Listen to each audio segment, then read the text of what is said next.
Taxes. Taxes. Taxes.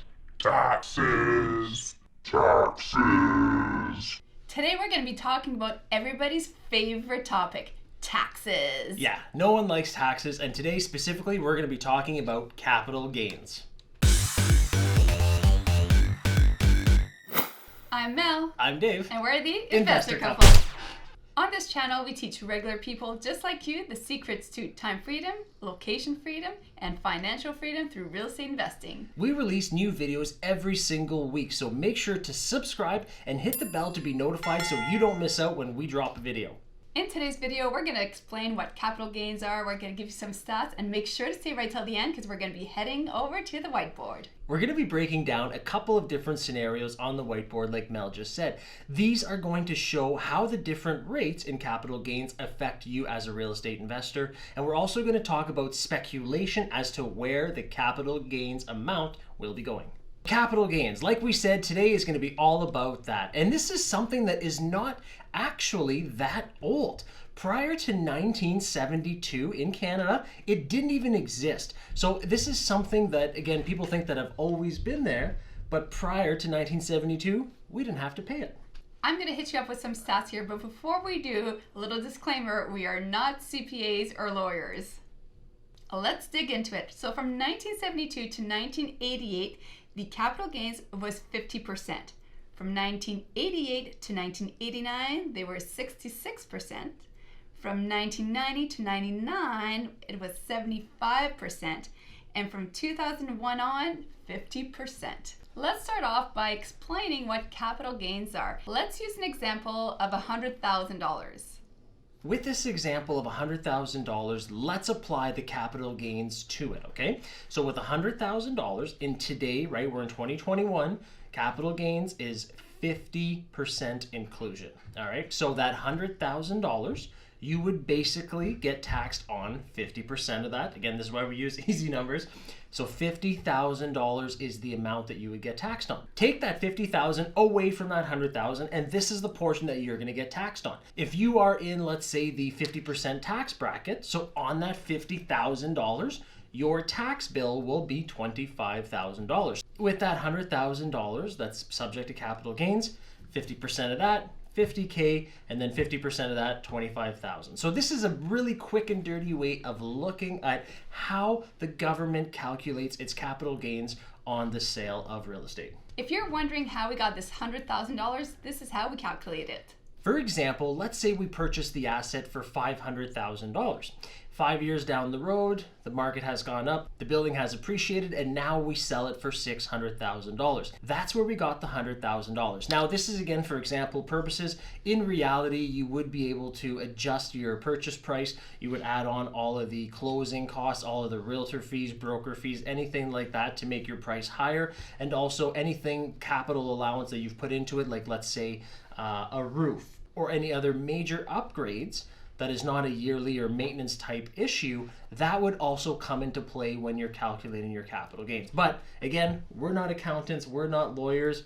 Talk to your accountant and lawyer so that they can calculate your capital gains the best way possible. Let's talk about the debt per capita for both Canadians and the US. In Canada, it's now up to $64,000. And the US, it's $85,000. Those numbers are astounding. Yes. And that's not a good astounding. That is a bad astounding. So what I'm thinking there is, now that the government has spent money and that the debt is so high per capita, who is going to pay for this? Exactly. And as a real estate investor, it really worries me. And why does it worry me? Because now they're going to start to look at other places to tax more. And they're going to think, well, that investors have enjoyed only paying 50% since I think it was 2000s, only 50% capital gains on their profit. Well, they might turn around and say, maybe it's nothing for them to go back to that. And I'm looking at your stats, Mel. 75% again? Yeah, the 75%. Yeah. I think for sure they're going to do at least 65 to 70, probably 75%, because that is a low-hanging fruit for them to pick, right? And more citizens are non-investors than are investors, so the voices of the investors will be a moot point versus the lion's share of the voting population. Now, for people who've been thinking about selling, now they're thinking, should I sell right now in case they do increase the capital gains? I mean, we've even had that conversation about some of our buildings, and we sold a few this year that we were going to hold off another year or two, and we thought, you know what, now's the perfect time. And I'm curious to see what you think, and comment below, because let's say the government was to announce tomorrow that they're going to jack up the capital gains to 75, 80, 100%, whatever they do. What do you see happening in the market? And if you are a real estate investor and you own assets right now, what would be your move? Would you sell? Would you jump on it and sell it right now while you can? Or would you wait until that rate goes down again? Comment below. I'm curious to see what people are going to say. Yeah, we'll be reading the comments. Don't let all of this scare you. Dave and I, we are buy and hold investors, which means we're not planning on selling our properties overall. I know we sold a few, but overall, all of our properties, we are buy and hold. Let's head over to the whiteboard and actually jot down some numbers and see how this will, if it changes, impact our investments.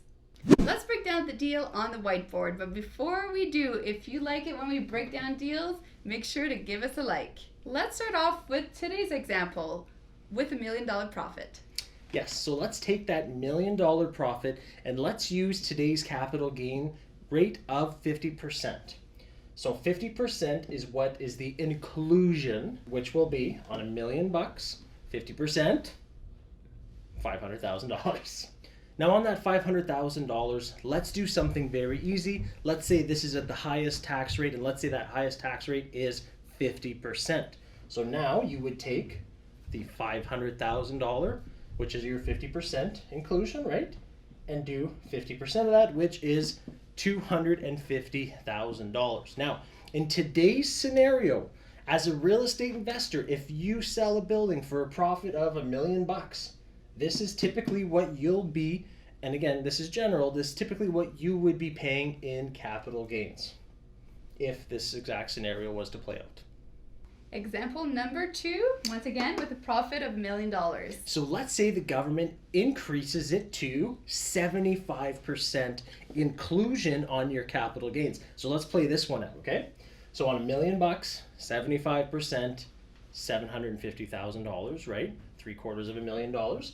And on that, let's say again that you're paying a 50% tax rate to help keep the equation easy. That would be $375,000 on your $1 million profit. Ouch. That's over a third, right?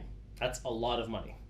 Example number 3, this is worst case scenario. Imagine if, and I don't think this is that far of a stretch, imagine if the government said, you know what, 100% of your profit is going to be subject to inclusion in the capital gains, like it's done for flippers already. And the amount is, well, 100% of $1 million is still $1 million, right? So now you're going to be taxed on that entire amount. And again, let's do the same as the last scenarios. Let's apply 50% tax rate to it. So 50% of that $1 million will be $500,000. That is half of your profit. Ouch. Now let's look at this a little closer here. Example 1, $250,000. What's that now? Approximately the 50%. Example number 2 at the 75%, $375,000. And example number 3 at 100%, $500,000. Think about how painful that is.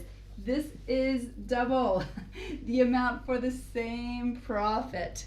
So when we're talking about this, this is the reality of what the federal government can be changing, okay? So I know we talked about a lot of things today, but when you actually put numbers on paper like this or on the whiteboard for in a scenario, this could be the difference between $250,000, which is not something to bat an eye at.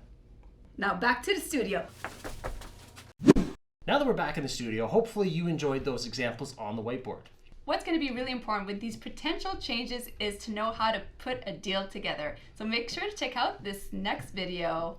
I'm Mel. I'm Dave. And we'll see you there.